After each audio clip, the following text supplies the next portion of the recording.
گزارش یہ ہے کہ ہم نے اپنی پوری کوشش کی. میاں نواز شریف نے کیمپین کو بھرپور طور پر چلایا اور ہر جگہ پہنچے اور انہوں نے کوئی کسر نہیں چھوڑی. ہم نے کینڈیڈیٹس کی تلاش میں بھی اسی کمرے میں آپ جانتے ہیں ایک بھرپور کوشش کی. بھرپور کوشش کی.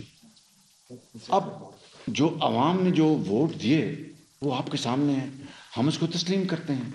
اور اگر یہ آپ سوال پوچھ رہے ہیں کہ 2018 میں بھی کیمپین چلی, 2013 کی بھی کیمپین تھی, اور اس کیمپین کو جب سپریم کورٹ نے ثابت کر دیا کہ 35 پنکچر نہیں لگے, پریزیڈنٹ علوی کی میں نے ٹویٹ پڑھ دی اور ہمیں کس طرح رگیدا گیا, بدنام کیا گیا, اور ہم نے خدمت کر کے دکھائی. 2018 میں تمام تر پروپیگنڈا کے باوجود ہمیں اللہ تعالیٰ کے فضل و کرم سے عوام نے بھرپور ووٹوں سے نوازا. پنجاب میں میجورٹی تھی اور وفاق میں, اگر اب میں کہہ سکتا ہوں بلا خوف تردید, کہ ہم لارجسٹ پارٹی ہم تھے. آج اس 2024 کے الیکشن میں اگر آپ دیکھیں, یہ میرے پاس مکمل میرے پاس موجود ہیں, پی ایم ایل این کو جو ووٹ ملے 2008 کے الیکشن میں, 18 کے الیکشن میں, وہ تھے نہیں سوری 2018 میں ہمیں ملے 12.9 ملین اور 2024 میں ملے 14 ملین. پی ٹی آئی کو ملے 16.9 ملین 2018 میں, اور 2024 میں ملے ان کو 17.8 ملین. ہمیں ملے 14 ملین. سن لیں, پیپلز پارٹی کو ملے 6.9 ملین 2018 میں, اب ملے 8.2 ملین. انڈیپینڈنٹ جو ہیں وہ 6.9 ملین کو ملے.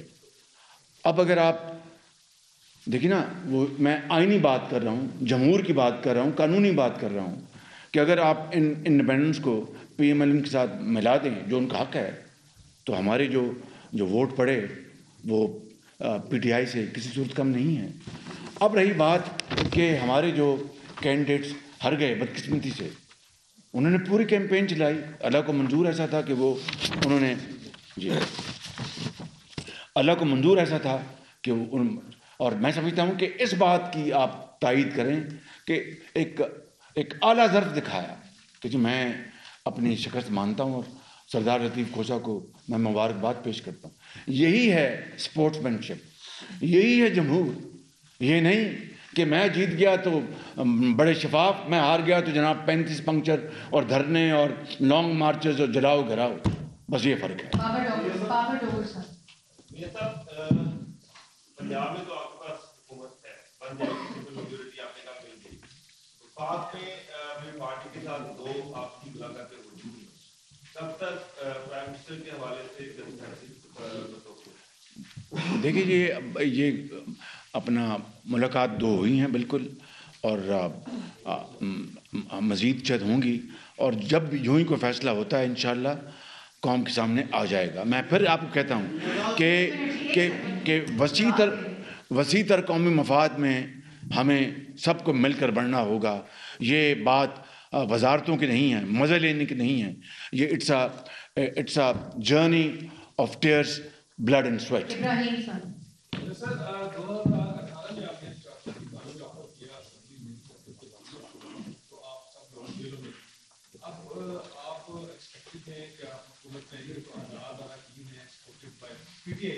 تو ان کو ان میں بھی ایک فیئر ہے, پبلک میں فیئر ہے کہ اب آپ آئے ہیں تو کیا کام کی سیاست تو نہیں ہوگی, کیونکہ اس کا براہ راست ریلیٹ ہے وہ ہوگا ہماری اکانومی سے.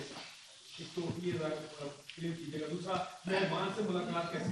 دیکھیے 2013 سے 18 تک مجھے بتا دیں کہ پی ٹی آئی کو کسی نے چونٹی بھی کاٹی وفاق میں یا یہاں پر پنجاب میں جہاں پر ہمارا مینڈیٹ تھا.